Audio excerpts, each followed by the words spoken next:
Nuevamente, porfa, reservan otros 2 horarios de tutoría, serían 3 tutorías en total por cada equipo esta semana y en habría clases viernes. Y vamos a revisar aquí los temas que nos faltan como introductorios y bueno, ya sabemos que en esas 3 tutorías pues vamos a avanzar en estos ejercicios. La idea es que en esas 3 tutorías se avance ojalá un 100% de todos los ejercicios, los que queden faltando me los entregarían la próxima semana y ya ahí sí empezamos nuevamente con la parte ya de más fuerte en video, cómo conectamos con Unity, las partes un poco más tipo proyecto. Ahora empiezo por acá con la parte de operaciones matemáticas entre imágenes. De hecho ya lo tenía ahí. Bueno. Ahora, nosotros vimos el concepto de video, que era la transición entre imágenes, la diferencia de frames y vimos un código base. Ahora, aparte de tener el acceso a cada imagen, es importante entender qué implicaciones tiene yo hacer operaciones matemáticas sobre esas imágenes que estoy capturando. O sea, por ejemplo, yo puedo estar capturando una imagen, mirar su frame anterior y detectar algo. Ya voy a eso. Primero miremos con una imagen congelada. Entonces yo tengo estas 2 imágenes que son de estos jueguitos donde uno debe encontrar la diferencia. Entonces, por ejemplo, acá uno se da cuenta que acá hay como un arito en el cabello que acá no está. Hay un pato que está en este árbol, pero acá no está. Hay unos pájaros que están aquí en este árbol, pero acá no están. Y un gato que está acá, pero acá no. Uno como humano, pues lo que hace es empezar a mirar zonas y tratar de mirar qué es diferente en esas 2 zonas. Matemáticamente hablando, lo que estamos tratando de hacer es encontrar las diferencias. Y una diferencia, en una perspectiva matemática, una diferencia es una resta. Entonces, si yo resto estas 2 imágenes, lo que voy a hacer es encontrar la diferencia entre esas 2 imágenes. En este caso, pues yo puedo restar esta imagen con esta, restar esta imagen con esta y sumar las restas de modo que no me pierda como ningún detalle que se quede de izquierda a derecha, derecha a izquierda, o hago el valor absoluto de la resta, que ya es una operación que se llama ABCDIF y me encuentra esa diferencia. Y si miramos acá el resultado, pues efectivamente me muestra acá señalados los objetos que son diferentes después de haber hecho la resta.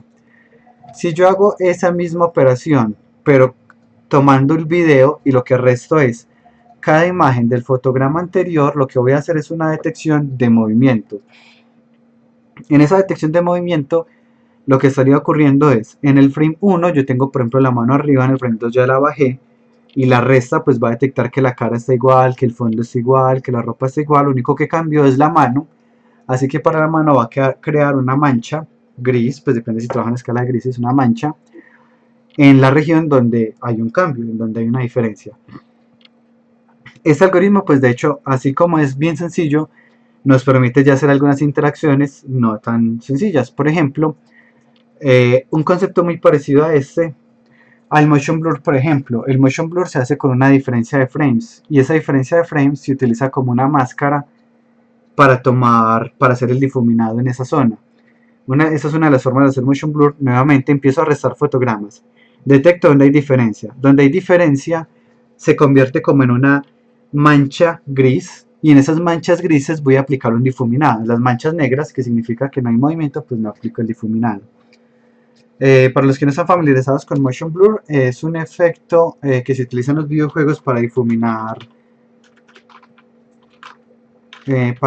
las zonas donde hay movimiento. Algo como eso. Pues es muy popular en muchos juegos. Hay, digamos, un poco de opiniones encontradas entre los jugadores. Pues hay jugadores que no les gusta para nada el motion blur, hay otros que les parece que da un muy buen toque. Ya pues cada uno tomará decisiones de si incluirlo o no en el proyecto, pero bueno, nuevamente pues dependerá de los gustos de cada quien. Un segundo porfa, de hecho les comparto algo por acá. Aquí está.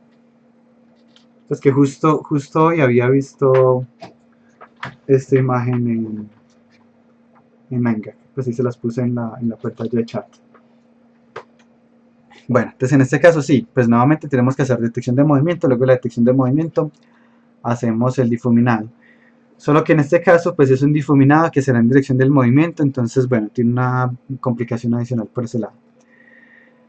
Ahora, cuando yo detecto movimientos, queriendo utilizar la cámara como una entrada, lo que yo puedo hacer es estimar, por ejemplo, la velocidad. Entonces, cuando la persona se está moviendo, si el movimiento es grande, pues la mancha gris que me queda es más grande.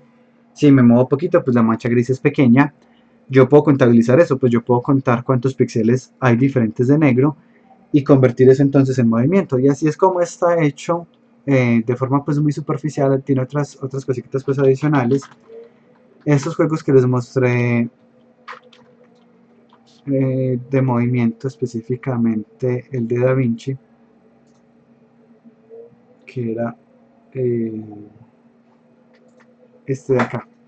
Entonces en este proyecto la persona corría y movía un objeto proporcional a la cantidad que él corriera.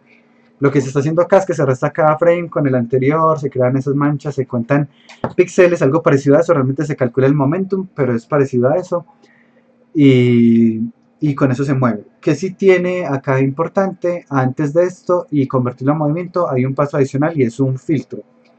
Porque esta detección de movimiento, y se van a dar cuenta cuando lo implementen ustedes, no es muy estable, es decir, entre un frame y otro detecta una cantidad de movimiento, entre el frame 2 y el 3 puede que haya un cambio muy brusco y entre el 3 y el 4 otra vez hay un cambio brusco, entonces el carro estaría como acelerando, frenando, acelerando, frenando.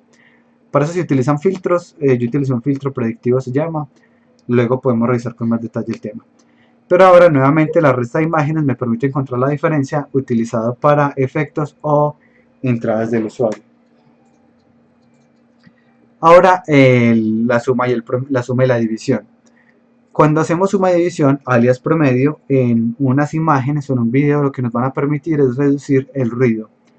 Entonces acá esta imagen tenía mucho ruido, esta también, esta también, esta también, pero cuando las promedio el ruido tiende a desaparecer y si tomara más muestras y ojalá pues algunas muestras no con ruido, el ruido tiende a desaparecer por completo. Este filtro de suma y división se utiliza por ejemplo cuando tienen que hacer análisis en situaciones lluviosas. Supongamos que tiene una cámara trampa en un bosque para detectar, para hacer control de animales. Por entonces la lluvia estorba mucho para esa detección. Lo que hacen es promediar, digamos, cada 60 frames, cada 100 frames promedian y les va a quedar la imagen mucho más limpia, casi como si no tuviera lluvia. De hecho, esto fue parte de lo que nos tocó hacer para la implementación del conteo de carros que se tenía implementado en la Universidad de Antioquia, que entraban los carros por la calle Ferrocarril y ahí pues cuando entraba se contaba, entonces si tenían pues como una pantalla grande donde se decía quedan 20 parqueros disponibles o quedan 10 parqueros, etc. Y en un sistema de flujo normal, entraba un carro, entonces se disminuía uno, salía un carro, se aumentaba otro. Originalmente de hecho se pensaba hacer por detección de movimiento. Cuando la cantidad de movimiento fuera suficientemente grande, era porque era un carro. Si el movimiento era pequeñito, era porque era una persona pasando por la calle, pero lo ideal es que las personas pasaran por la acera, pero a veces pasaban por la calle. El problema es que a veces pasaban grupos de personas muy grandes y lo contaba como un carro. Entonces ese no funcionó por movimiento. Al final se resolvió por template matching, buscando ventanas, ya que todos los carros tienen ventanas y se buscaba una ventana, si se detectaba la ventana frontal, se decía que era un carro, bueno, algo como eso. El problema es que la lluvia pues afectaba mucho la comparación, porque no era lo mismo comparar la foto de la ventana con la foto de la ventana súper lluviosa, pero con la solución del promedio es casi como si desapareciera la lluvia por completo. Este mismo truco se utiliza para las fotos en sitios turísticos.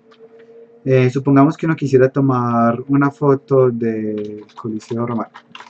Pues digamos que el problema es que muchas veces, pues aunque esas sean las fotos que uno ve normalmente, pues cuando, bueno, de hecho aquí se nota aquí mucha gente, cuando uno va a visitar muchas veces pues los monumentos quedan con muchas personas pasando. Lo que hacen normalmente es, se toma un video largo de la estructura con una cámara estática, con un trípode, y luego se promedian todos los frames. Y finalmente, pues como las personas iban yendo y viniendo, las personas desaparecen en ese promedio, mientras que la estructura que estuvo quieta sí se conserva y se resuelve como el problema del ruido de las personas que están ahí. Entonces nuevamente resta para encontrar diferencias o movimiento y suma y división, o sea el promedio, para eliminar ruido. Nuevamente dependiendo del tipo de problema tendrán que utilizar un algoritmo u otro. Digamos que hay una ventaja con el avance de la visión artificial actual y es que hay algoritmos muy robustos como los desarrollados por Google y disponibles pues a través de TensorFlow o Deep Learning o como lo queramos pues acceder a él. Pero indiferente del potencial de esos algoritmos si le entregamos una imagen muy diferente a la imagen con la que fue entrenado. Simplemente para él van a ser imágenes diferentes.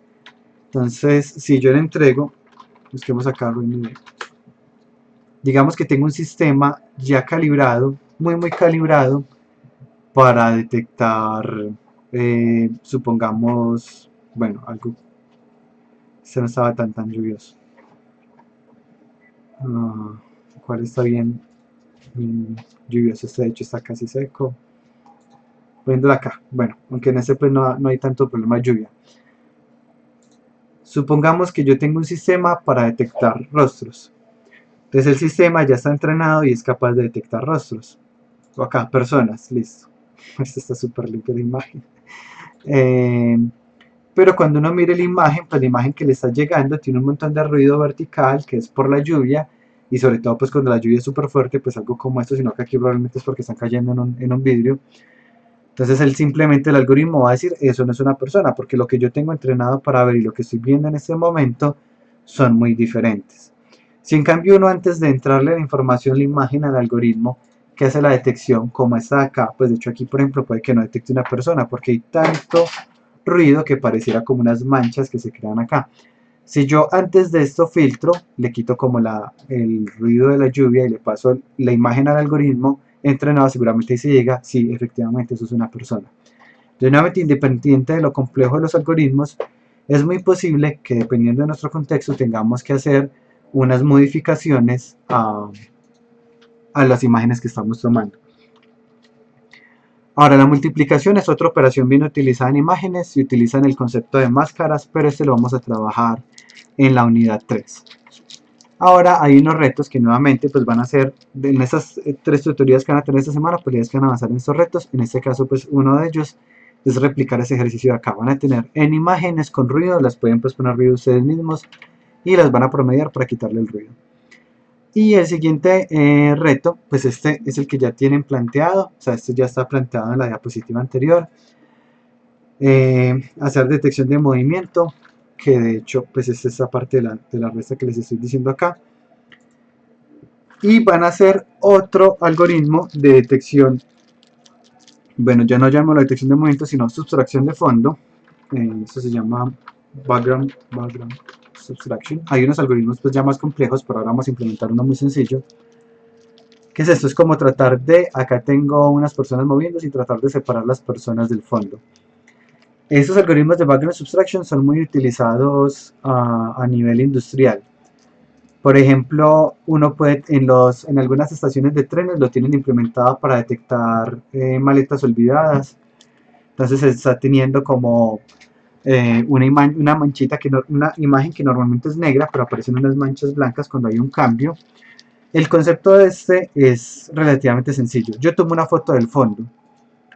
Yo tomo la foto del fondo y luego de eso empiezan a aparecer personas. Entonces yo resto el fotograma actual que tiene personas con las del fondo. ¿Y qué va a pasar? Pues la mayoría del fondo va a desaparecer porque no cambió.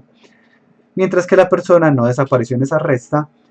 Entonces, ¿qué estoy haciendo? Estoy quitando el fondo. Esto funciona relativamente bien. Hay inconvenientes en la medida que si estoy en la intemperie, ¿qué va a pasar? Pues van a haber cambios de luz, por ejemplo, la sombra se va a mover y puede que mi algoritmo tenga que estarlo actualizando, tomando nuevas muestras del fondo cada tanto.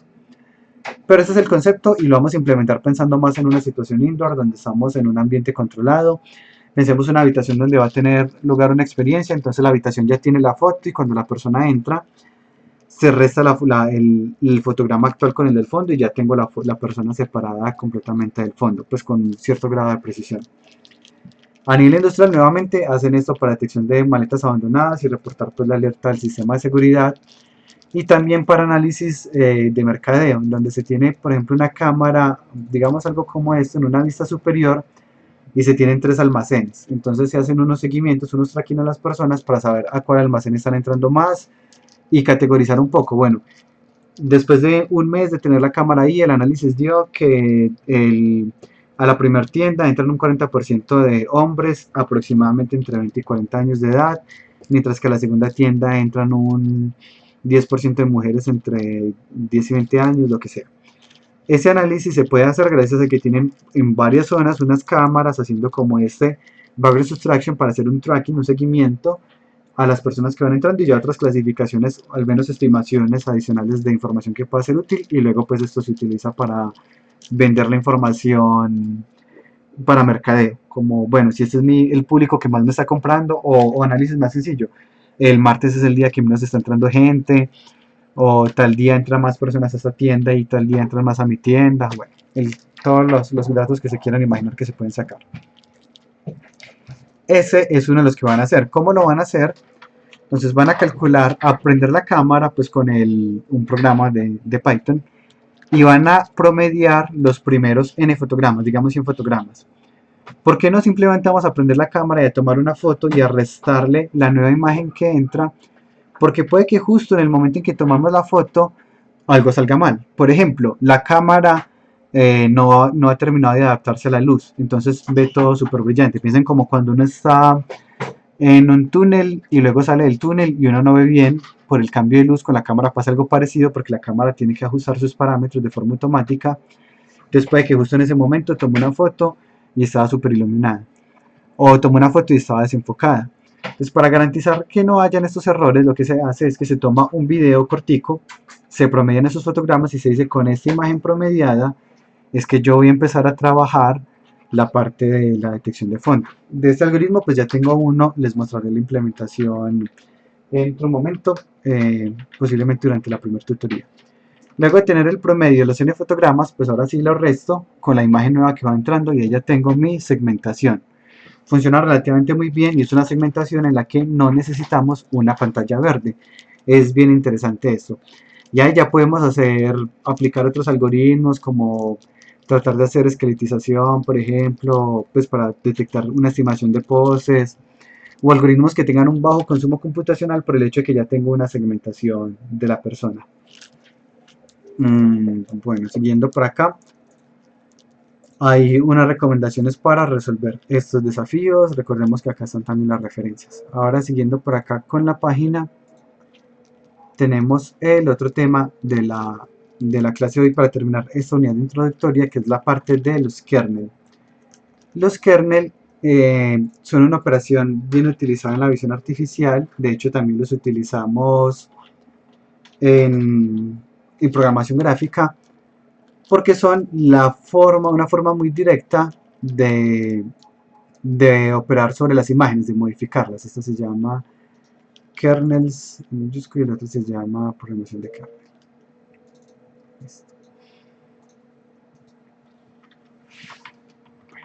Hasta ahora hemos visto algunas operaciones donde trabajamos píxel a píxel.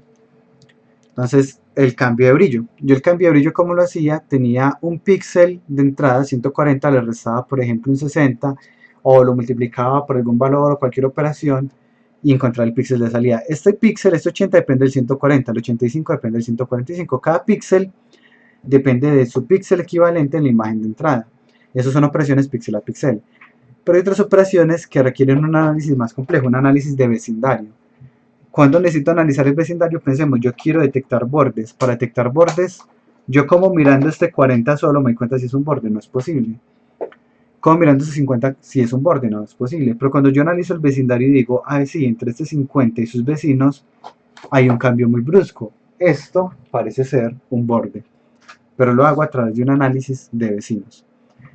Para hacer estas operaciones de vecinos y píxel, utilizamos algo que se conoce como una convolución, que es una operación matemática de una doble integral. Suena raro cuando uno ve con una doble integral,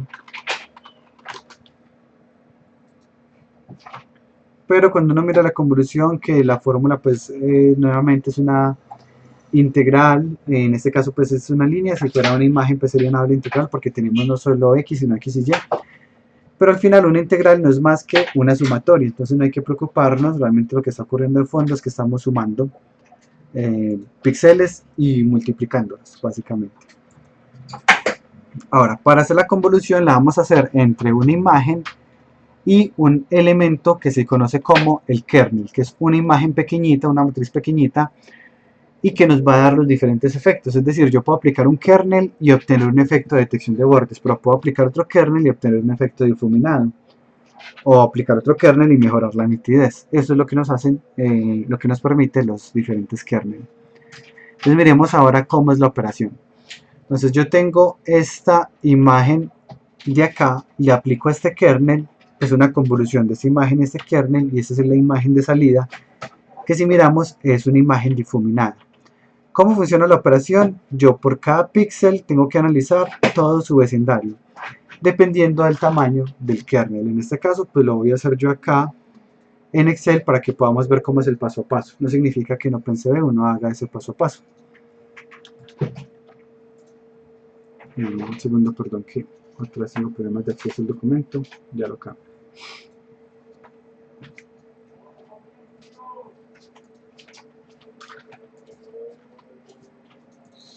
Creo que ya.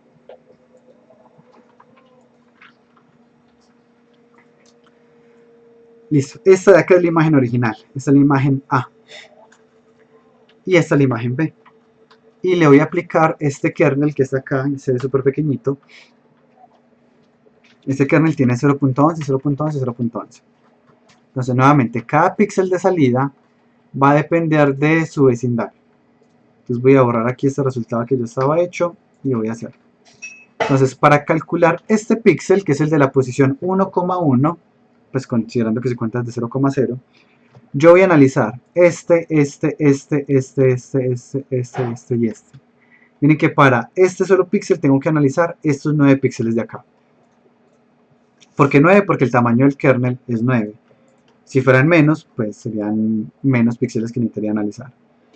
¿Cómo los voy a analizar? Voy a decir que este píxel de acá de la mitad va a ser igual a este píxel de la esquina, el de la esquina superior izquierda, multiplicado por el kernel de la esquina superior izquierda, más el píxel de arriba multiplicado por la posición de arriba del kernel, más el píxel de la esquina superior derecha multiplicado por el kernel de la esquina superior derecha, más el píxel de la izquierda multiplicado por el kernel de la izquierda, y seguimos así, como en esa relación 1 a 1, multiplicando cada valor de la imagen original por el kernel. En este caso serían 9 operaciones que estoy haciendo acá, y esta es la última, listo. Y ahora calculé y el resultado pues fue también 255. Ahora voy a llevarme la fórmula. Para poder llevármela pues tengo que bloquear las casillas del kernel. Eso ya es un poco más como a la parte de Excel. En Excel, si yo arrastro esta fórmula, digamos algo como esto, ¿cuál es el problema? Que entonces ya este está bien. Si miran, este ya depende de los 9 siguientes. El siguiente píxel depende de los vecinos de al lado. Eso está bien, porque se movió. Pero también movió el kernel no debería moverse, el kernel es fijo. Entonces, y ya luego me paro acá y estoy analizando los píxeles de más a la derecha, pero ya también estoy tratando de utilizar un kernel acá que no existe. Entonces voy a fijarlos en Excel. Para fijar una fórmula lo hacemos con la tecla F4.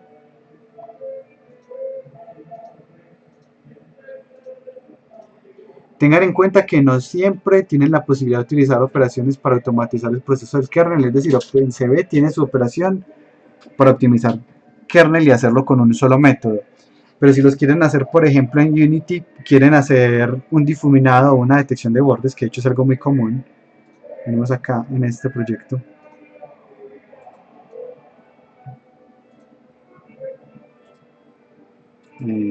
Sigo por acá mientras carga. Lo tendrán que hacer de forma manual. Listo, entonces ya que fijé la fórmula, ahora sí la puedo extender hasta acá. En este caso pues no tengo forma de calcular este píxel porque no tengo suficientes vecinos para hacerlo.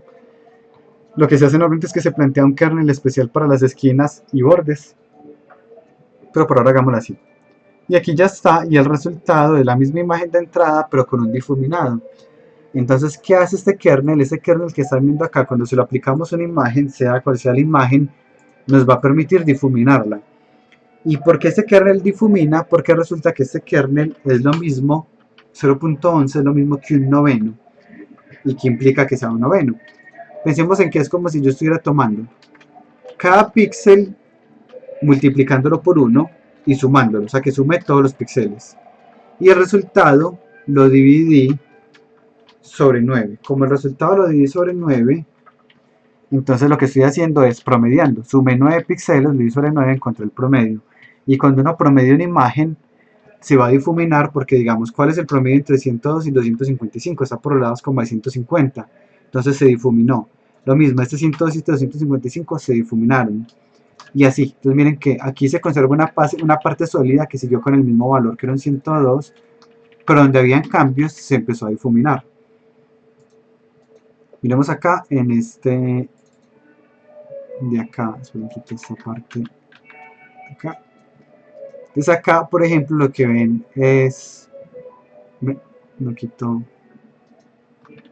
aquí quito lo que no era. Entonces lo que están viendo acá, miren que hay unos bordes que estoy detectando acá. De hecho, pongámoslo en pantalla completa. Estos bordes que ven acá sobre el personaje, o sobre el carro, o sobre las escalas, fueron hechos utilizando este concepto de kernel, un kernel para detectar bordes. Y de hecho también tiene un difuminado, pero el difuminado solo se está haciendo en la parte de los bordes, porque resulta que esto nos va a ayudar a resolver algo que se conoce como el aliasing. Entonces voy a quitarle, de hecho miren cómo se ve originalmente antes de aplicarle los kernels. Tengan en cuenta pues que este tiene varios kernels.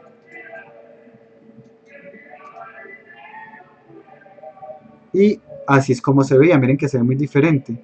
Es decir, tanto en visión artificial como en videojuegos, los kernels me van a permitir ayudarme a manejar pues, un aspecto visual diferente.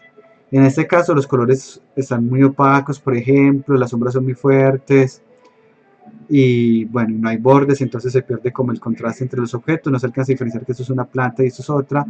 En el momento en que activo el kernel, estoy haciendo varias operaciones, estoy haciendo mejora de saturación y brillo, no tan diferente a lo que habíamos hecho en clase, y aparte estoy detectando bordes, por acá, miren que se está detectando los bordes de los objetos. Y nuevamente esto fue hecho con unos kernel. Ahora, de acá, la parte que les decía del difuminado, voy a quitarle acá este otra vez. Voy a ponerle aquí bastante zoom.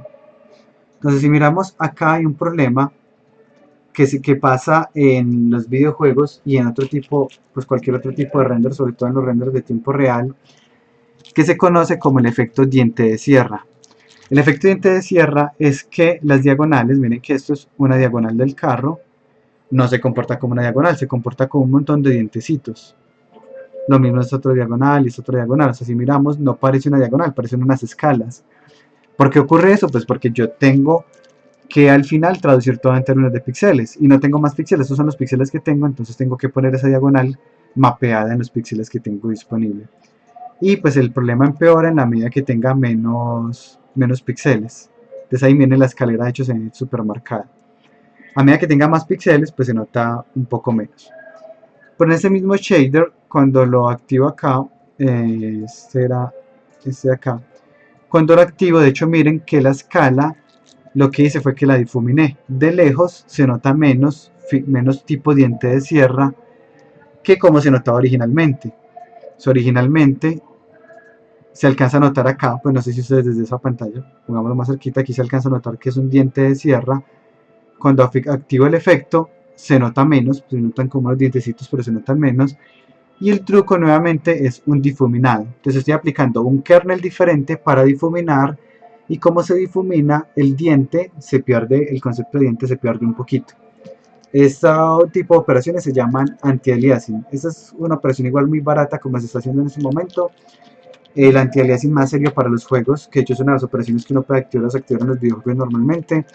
Se hace remapeando esto a una imagen, digamos el doble o el cuádruple u 8 veces con más cantidad de píxeles, entonces como tengo más píxeles puedo dibujar mejor la diagonal y luego se vuelven a reconvertir, después de organizar la diagonal se vuelven a convertir en una imagen del tamaño original. Y todo esto ocurre gracias a ese proceso que se está haciendo con los kernel. Ahora siguiendo por acá aplicando los kernel, ya apliqué el de difuminado con el promedio. Este se utiliza más con fines académicos que nada, realmente uno rara vez utiliza el algoritmo de promedio en proyectos serios. En lugar de eso uno utilizaría este otro kernel que es diferente. Este también me ayuda a difuminar, si miramos, ahora la imagen también se ve difuminada, pero no se ve difuminada como esta, sino un poquito diferente. La razón de esto es que este difuminado es más preciso, o al menos es más natural, basado en campanas gaussianas.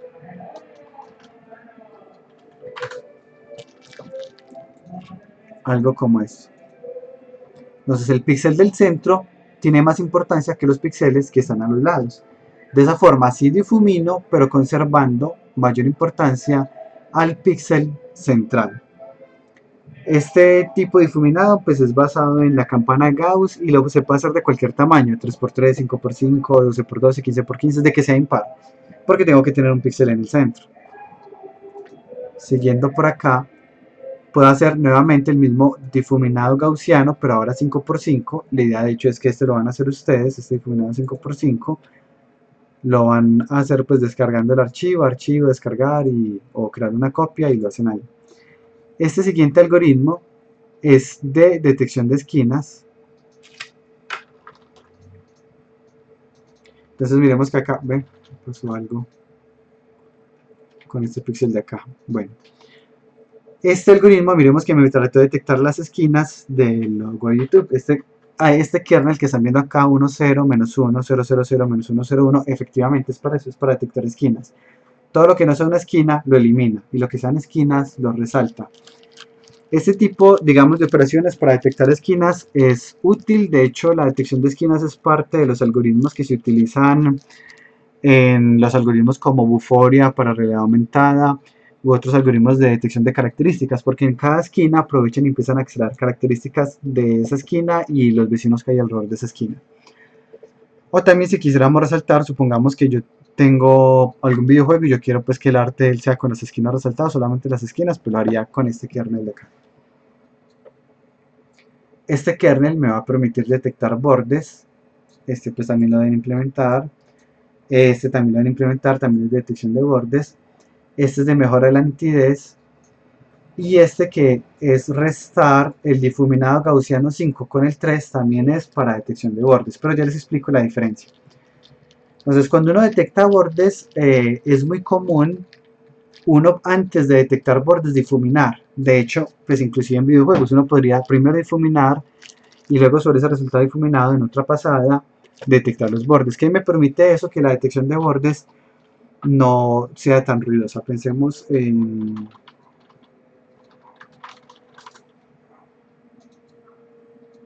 una camisa como estas. Si yo una camisa como esta le hago detección de borde, ¿cuál es el problema?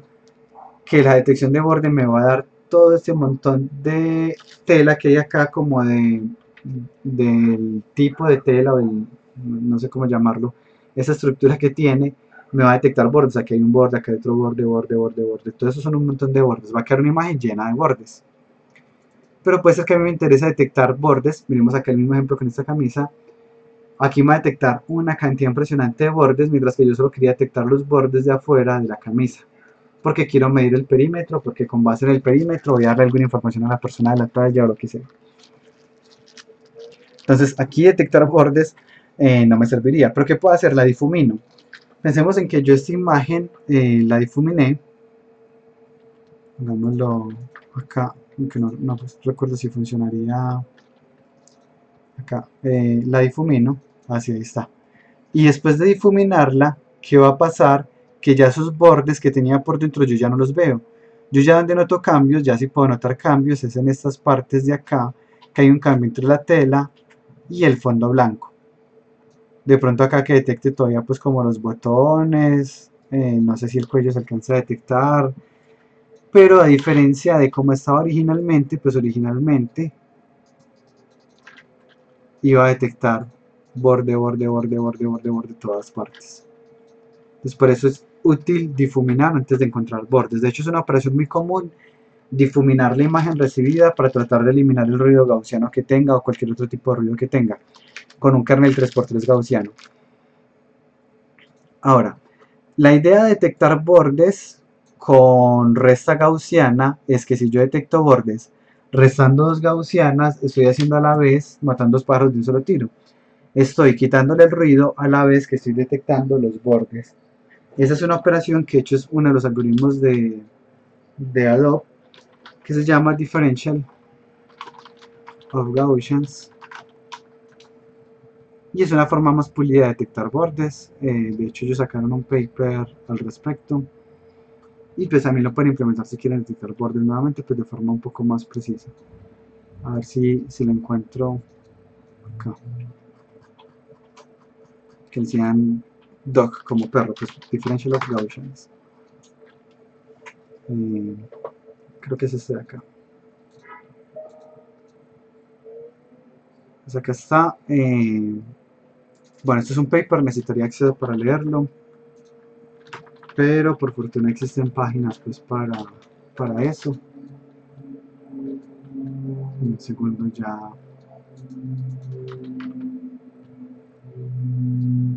Listo, ahora aquí ya lo tengo. Ahora sí. Entonces acá está el artículo completo y miremos acá.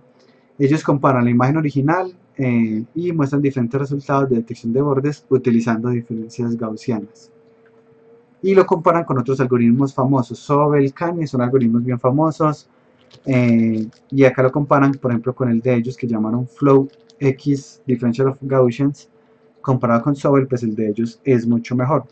De hecho, ellos lo que intentan hacer es una forma de crear imágenes estilizadas a partir de fotos. Acá entonces explican todo el algoritmo de forma más detallada, muestran diferentes algoritmos, diferentes resultados y explican de hecho unos conceptos muy interesantes de abstracción y finalmente como toda la parte matemática y por lo general terminan con diferentes resultados, mostrando diferentes resultados con el mismo algoritmo. Este tipo de usos de la visión artificial ha ganado mucha fuerza desde hace ya varios años, en donde se trata, eso se llama Stylization, pero no antes se llama Image Stylization o Tone Shading, hay otros, bueno, en donde se trata de tomar unas fotos reales y convertirlas, pues unas fotos, unos renders, y convertirlos en algo que parezca mucho más caricaturesco, pero de forma automática, que sería lo que podría hacer un artista normalmente. ¿Cuál es la ventaja de esto? Pensemos en que uno tiene una empresa para hacer mangas, por ejemplo, pues mangas cómics, y no tener que hacer todos los fondos desde cero, sino poder tomar algunas fotos o un algoritmo de estilización automático y luego empezar a editar sobre eso encima. Lo mismo para los personajes, por ejemplo, es mucho trabajo el que se puede ahorrar con la parte de Stylization. Hace poquito, de hecho, hicieron unas pruebas con el algoritmo con el mangaka que hizo, se me olvidó, el anime del robot que es súper viejo. Pero sí, ¿tú te acuerdas cómo se llama el anime de este robot que es supremamente viejo? No, es como un niño que se mueve y hace un robot que tiene live action, creo. Astro Boy. Astro Boy, gracias. Astro. De Astro Boy tomaron el manga original, entrenaron una red neuronal, pues con Deep Learning, una red de convolución sería el nombre más preciso, con los dibujos del artista original para que la máquina artificial le creara personajes nuevos, por así decirlo. Y de hecho también para que creara una historia. O sea, lo entrenaron con muchas de las historias de este mismo autor y con los dibujos de él para que tratara de crear un personaje. Bueno, el resultado pues no fue tan bueno como les hubiera gustado, pero se ve prometedor. Busquemos acá, de hecho,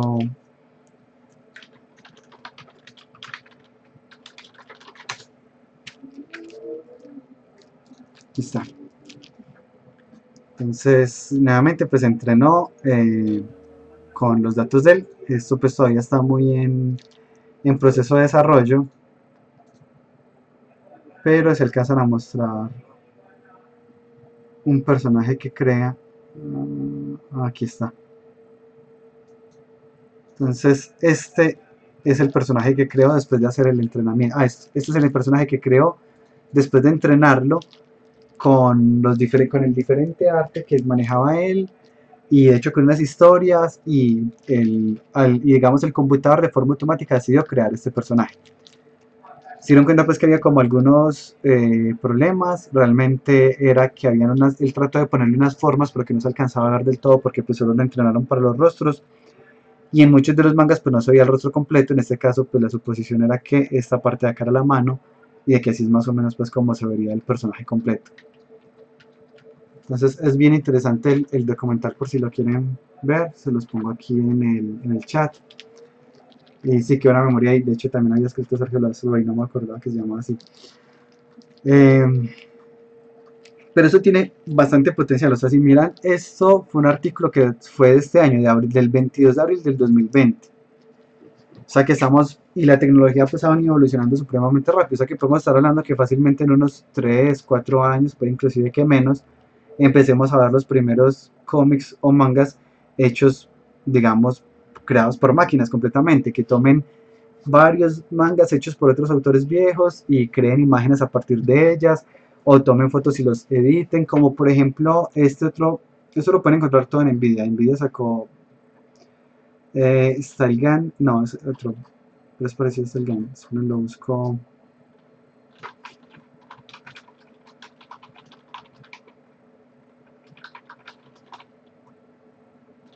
A ver si lo encuentro así. Gaugan.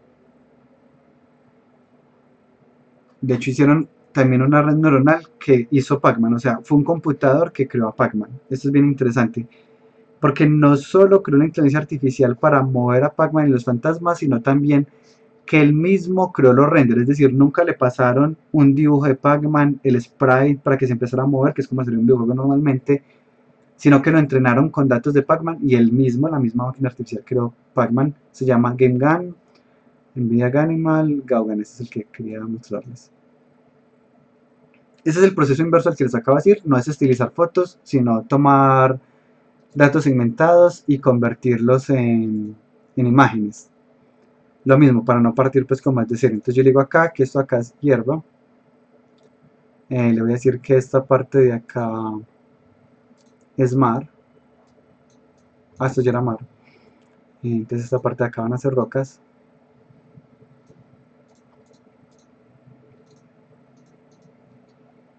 Y por acá voy a tener un árbol.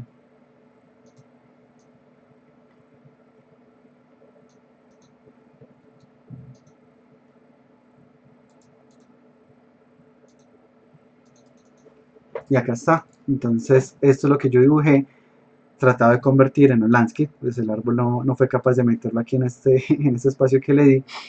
Pero miren que eso pues se ve bastante prometedor, porque es como, bueno, yo puedo tomar y crear escenarios que ni siquiera existían a través de algo tan sencillo como esto. Todo se parte pues como de algoritmos que se han venido avanzando desde hace ratico. Nuevamente todo eso lo encuentran en los demos interactivos de Nvidia. Se pueden suscribir, realmente ellos mandan información muy interesante. Tienen otro parecido a lo que les decía para quitar gente. Este se utiliza un algoritmo que de hecho está en OpenCV, en Painting. Y tienen otro que están trabajando en ese momento que es un croma en tiempo real sin pantalla verde que corre sobre la GPU. Ese todavía no lo han lanzado, de hecho si uno se suscribe tiene la posibilidad de que le llegue antes el desarrollo, todavía pues no sé cuándo irá a salir, pero es bien interesante todo lo que está trabajando esta gente en Nvidia.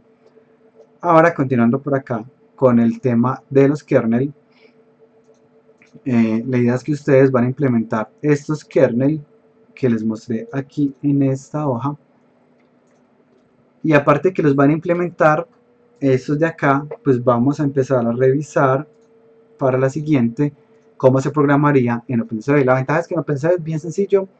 Uno utiliza una función que se llama filter2d. Entonces yo puedo crear un kernel creando una imagen de unos, por ejemplo es una imagen de unos 3x3, o sea, tengo 1, 1, 1, 1, 1, 1. Y luego puedo empezar a modificar, en la posición 0, 0 voy a poner un 0, en la 0, 1 voy a poner un 0 y ya dibujo mi kernel ahí como manualmente. Y acá tengo otros retos que nuevamente vamos a hacer durante las tutorías. La ventaja de estos kernel es que como pensé está hecho para trabajar sobre tiempo real, pues lo pueden hacer sobre la captura de video, es decir, podemos hacer detección de bordes, pero sobre la captura de video directamente, o difuminar, pero sobre la captura de video directamente. Esto es básicamente todo el contenido de la unidad introductoria. Espero que vean pues que visión artificial realmente trasciende muchos mercados, es bien paralelo, siendo el entretenimiento digital pues uno de ellos, pero no limitado a este. Bueno, nuevamente eso es todo. Antes de terminar, ¿alguna pregunta?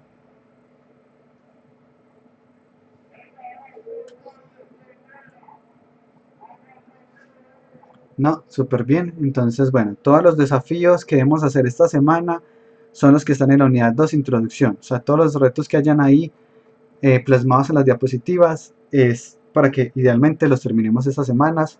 Las 3 tutorías que nos faltan, igual pues ya han avanzado en varios de ellos. Con la ventaja, pues digamos que la razón que lo pongo en tutorías y no en clases es porque en las tutorías pues puedo ver la pantalla de ustedes. Acá en clase ver la pantalla de 6 personas a la vez me parece muy difícil. Pues ver 6 códigos a la vez es muy difícil, ver 3 códigos a la vez es mucho más razonable para mí, para irles dando pues como el feedback en tiempo real. Cualquier duda que tengan me van preguntando. Nuevamente ya a partir de la otra semana pues podemos empezar a avanzar en los temas un poquito eh, más avanzados, como empezar a conectar sistemas con Unity. Vamos a ver si se lo logramos hacer la otra semana o en la semana que seguiría. Todavía igual estamos bien de tiempo para los proyectos. Antes de terminar, me gustaría saber si le han pensado un poco al primer proyecto. Les recuerdo que el primer proyecto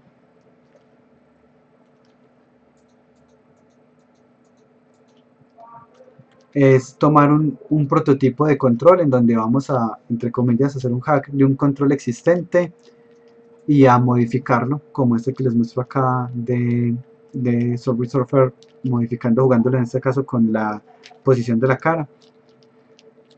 Y me gustaría saber si ya tienen algo pensado entre los equipos.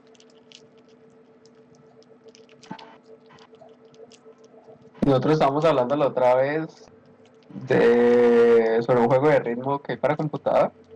Sí, Digamos que si uno tiene que ir como atrapando unas cositas que van cayendo, pues esas cositas que van cayendo siguen el ritmo. Entonces la cosa es que uno moviendo la mano o algo se mueve pues el cosito que atrapa. ya entiendo. Es como una especie de Arkanoid, pero con ritmo. Arkanoid, Sí, ese es. algo así. Solo que mm, pues, Listo, listo. sí, solo que pues no rebota la cosa, sino que van cayendo cosas y uno lo tiene que atrapar con la Sí, barrita que hay abajo. eso sí, sí, entiendo. Pues yo, digamos, la analogía era el control, que es un control solamente Sí, horizontal. En este caso también solo horizontal. Bueno, sí. listo, entiendo. Listo, sí, ese funcionaría bien. Sí, ese podría ser un objeto de color y moviéndolo de un lado a otro, por ejemplo. Sí, podría funcionar. Listo. ¿Y el equipo de Ana han pensado algo diferente? Han pensado, perdón, algo Eh, diferente, no, han pensado en algún proyecto. tenemos dos juegos ahí. Uno sería Fruit Ninja, no sé si lo conoces. Sí, no, sería muy raro, no. Pues, ninja. Y el otro es Bebetan, estamos entre esos dos.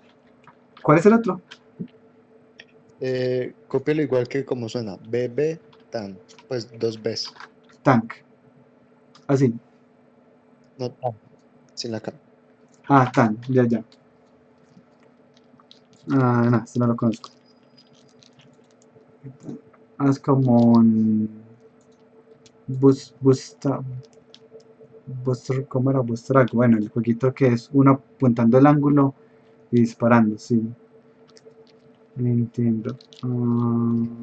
Listo. Entonces, pues en este es medio directo, se podría, sí, pues uno jugaría con algún objeto y ese objeto serviría pues como de espada, que supongo que en computador siempre he jugado es en dispositivo móvil, supongo que en computadores utilizando el clic. Te imagino que habría que emular el clic si estoy más cerca de cierta distancia y ya el movimiento sí es tal cual. En este, ¿cómo han pensado el control? Porque este por lo que veo es con rotación. Que te lo explique Camilo, que él es el que más claro lo tiene para ese juego. Profe, lo que se había pensado para ese era utilizar algún objeto que funcionara como estilo resortera para elegir hacia dónde se van a lanzar las pelotas. Entiendo. En el concepto de resortera, pues se necesitarían dos objetos, el pivote que está estático y el que se mueve, pues que es el que le da la dirección. En este caso lo podrían resolver con dos objetos de color diferente. Entonces, digamos, suponiendo un objeto rojo, verde y uno azul, que podría ser pues físicamente una resortera o dos objetos pues separados. Entonces, a donde yo tenga el verde, esa es la referencia y el azul la inclinación y ya calculo el ángulo entre los dos, por ejemplo, podría funcionar. Eh, pero sí, o sea, el concepto de resortera es interesante. Inclusive pues algo así con una resortera física pues también Sería chévere. Hay uno, yo creo que ya se los había mostrado, una empresa que me gusta mucho de experiencias interactivas, que es Monster Media. Si no se las he mostrado, pues yo creo que ellos habían cambiado de página. Monster Media Group. ¿Cuántas páginas? No. Monster XP está. Ellos trabajan con publicidad interactiva. De hecho, si uno mira para trabajar con ellos, pues que ellos tienen como convocatoria permanente.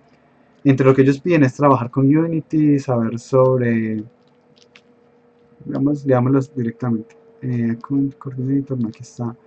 Interactive Designer, Developer. Entonces miremos que en estos casos, como entre los requisitos que le piden a la persona, está, bueno, College Degree, experiencia laboral, experiencia en UI en este caso,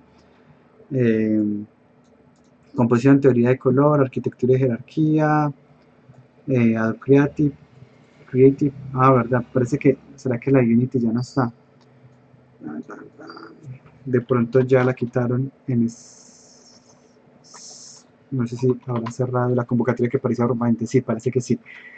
En uno de los roles que tenían, que era como desarrollador de experiencias interactivas, porque este por lo que veo es el especializado en interfaz de usuario, parece que la otra ya la cerraron. Lo que pedían de hecho era eso, pues conocimiento de desarrollo community, pues buen nivel de programación, y si sabía modelar lo tomaban como un extra. Y varios de los proyectos de ellos utilizan de hecho visión artificial. Muchos utilizan pantallas touch,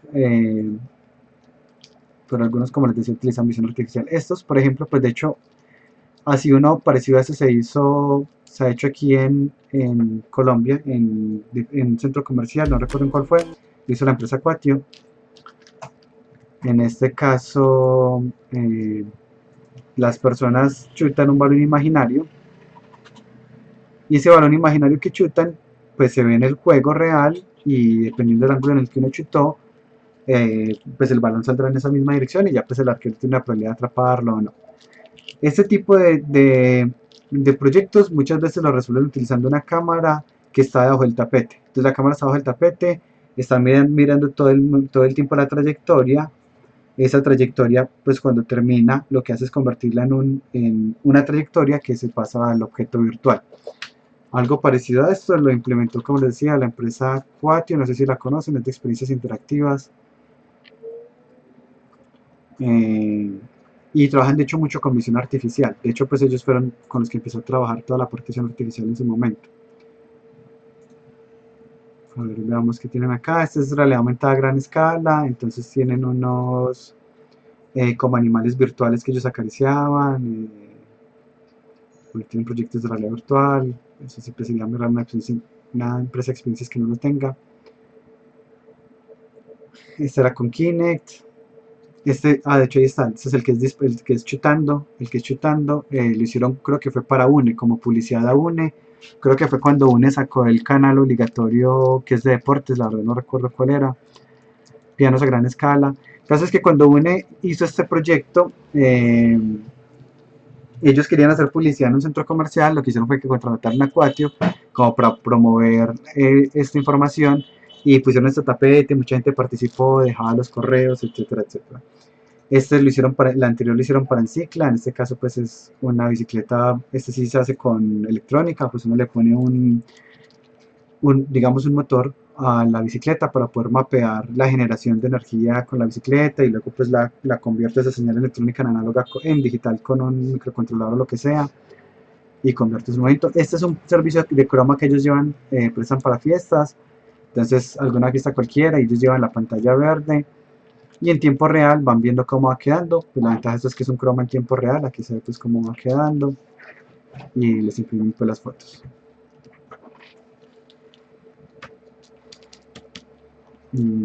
Hay otro que hicieron que no sé si está aquí en el reel, que fue en un auditorio completo, era la mitad del auditorio de la izquierda compitiendo contra el auditorio de la derecha, con visión artificial. Tiene una cámara ubicada para detectar movimiento, para saber el equipo de la izquierda hacia dónde se movía, el derecho para dónde se movía, era controlando unas naves.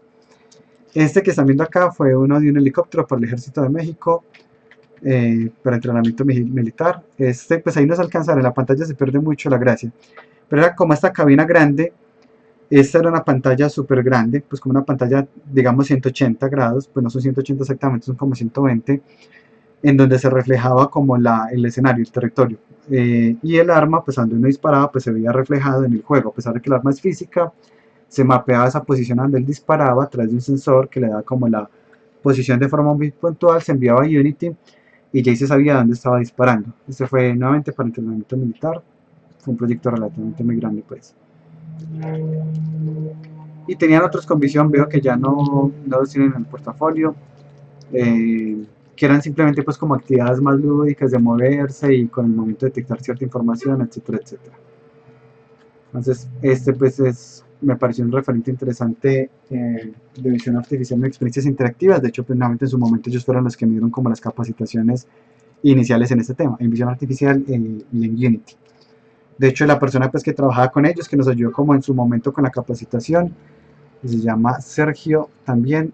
Sergio de hecho está trabajando ahorita directamente para Unity. Se les ha ido muy bien a los de esta empresa. Otra persona que trabajó aquí es Mauricio, que Mauricio ya también montó su propia empresa que es Indie Level. Y la otra persona que se me escapa el nombre está en Estados Unidos en otra empresa de experiencias también. Entonces, bien chévere esto. Bueno, antes de terminar, ¿alguna pregunta?